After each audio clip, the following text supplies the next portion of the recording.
እጅግ በጣም አመሰግናለሁ። ሰላም አለይኩም።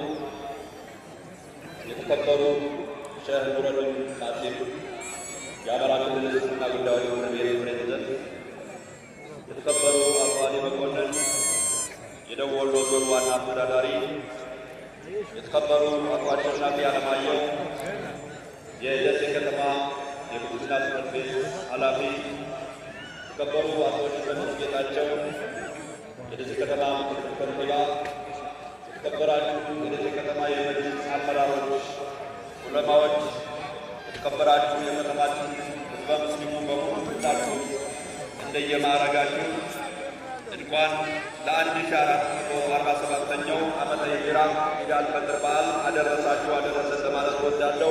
ኢድ ሙባረክ።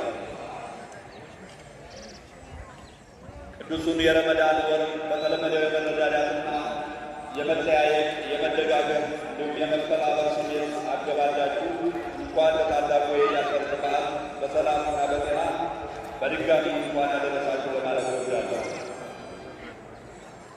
ይህ በየዓመቱ የሚመላለስ የአብሮነት የርኅራኄ ካርድ ማውጣት ይጠበቅብናል። ካርድ ካወጣን የምንፈልገውን ተመካክረን የምንፈልገውን ተነጋግረን የምንመርጥበት እኛ የመረጥነው መሪ እንዲመራን እናደርጋለን ማለት ነው። ስለዚህ ሁላችንም ካርድ በማውጣት የበኩላችን እንወጣ ነው።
Thank you.